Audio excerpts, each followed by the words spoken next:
নমস্কার বন্ধুরা, আবার একটি নতুন ভিডিও নিয়ে তোমাদের সামনে আসলাম। আজকের ভিডিওটা হচ্ছে একটা চ্যালেঞ্জিং ভিডিও।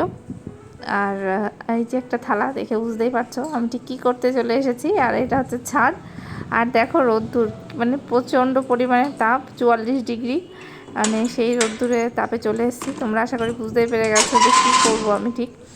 হ্যাঁ, এখন সবাই যে চ্যালেঞ্জটা করছে, ডিম ভার্সেস সূর্যের তাপ, তো আম্মু ঠিক সেটাই করতে চলে এসেছি। তো দেখা যাক, আমরা একটু ট্রাই করব সবার দেখা দেখি যে আজকে আমার এখানে আমি ডিমের অমলেট করতে পারি কি না।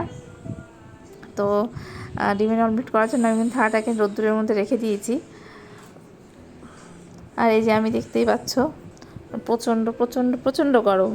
তো ভাবলাম আমরাও তো ছেঁকে যাচ্ছি, দেখা যাক ডিমটাও ভাজা হয় কি না। তো আমি থালাটাকে রেখে যাচ্ছি, কিছুক্ষণ পরে আসব তেল দিতে। তো দেখো আমি কিন্তু তেল দিতে চলে এসেছি, তেলও নিয়ে চলে এসেছি।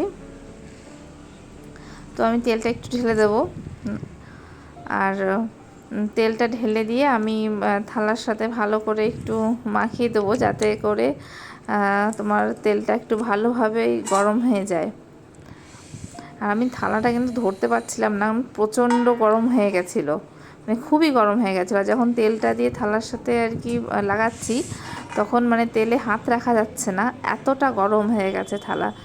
তো মনে হচ্ছে আমার ডিমের অমলেটটা আজকেই হয়ে যাবে এই থালার মধ্যেই ভাজা। তো চলো দেখা যাক কি হয়। তো তারপরে আমি কিন্তু কিছুক্ষণ পরে, মোটামুটি ঘন্টা দেড়েক পরে, আমি কিন্তু যে ডিম নিয়ে চলে এসেছি অমলেট করার জন্য। তো ডিমটা আমি ফাটিয়ে দিচ্ছি, দেখা যাক কি হয়। আর এটা কিন্তু আমার সাথে খুব হয়, এটা কি তোমাদের সাথেও হয়? মানে আমি যদি মনে করি যে ডিমের কুসুমটা একটু মানে গোটা থাকবে, সেটা সেদিন আর হয় না, পুরো কুসুমটাই গলে যায়। তো তো এই জিনিসটা কিন্তু আমার সঙ্গে কিন্তু প্রচুর হয়, মানে আমি কুসুম গোটা রাখতে পারি না, কেন জানি না, শুধু গলে যায়। তো তারপরে আমি একটু লবণ ছিটিয়ে দিয়েছি। তো তো আমি এরপরে থালাটাকে একটু ধরে নাড়িয়ে মানে দিচ্ছি, কারণ ডিমটা যদি এক জায়গা থাকে তাহলে হয়তো শুকাতে একটু সময় লাগবে। তো দেখো যে নাড়িয়ে দিয়েছি কীরকম বিচ্ছিরি একটা হয়ে গেছে, যাই হোক। তো আমি এইভাবে নাড়িয়ে মানে রেখেই এখন চলে যাব নিচে, আর মোটামুটি 1-1.5 ঘন্টা পরে আসবো। তো যে চলো 1-1.5 ঘন্টা কিন্তু হয়ে গেছে। তো আমি চলে এসেছি রেজাল্ট দেখতে, যে কি পরিস্থিতি হয়েছে, কে জিতলো, ডিম নাকি সূর্যের তাপ। যাই হোক, এই যে দেখো, আর জুতোটাও প্রচণ্ড প্রচণ্ড গরম হয়ে গেছে, মানে পায়ে দেওয়া যাচ্ছে না। এই যে দেখো, একদম হালকা হালকা সবে হয়েছে।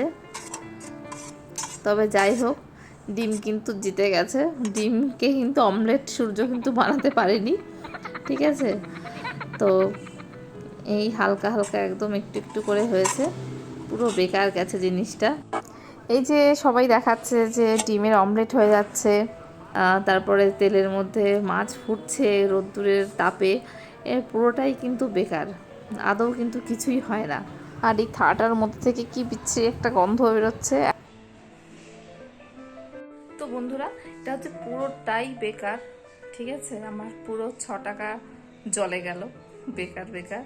এই লোকে দেখাচ্ছে 45 ডিগ্রিতে মাছ ভাজা হয়ে যাচ্ছে, মাছ ফুটছে তেলের মধ্যে, ডিমের অমলেট হয়ে যাচ্ছে। তো তাই দেখে আমি লোভ সামলাতে না পেরে একটু করতে গেছিলাম, পুরো ডিমটাই আমার নষ্ট হলো, কোনো কিছু কাজে লাগলো না, পুরোটাই ফেলে দিতে হবে। তো তোমরা এরকম জিনিস বেকার করতে যেও না, শুধু তেল, লবণ আর ডিম সবটাই নষ্ট হবে, আর সেই সঙ্গে তোমাদের রোদ্দুরে গিয়ে পোড়াটাও বেকার যাবে, যেটা আমার হলো। তো চলো, আজকের ভিডিও এই পর্যন্তই, টাটা।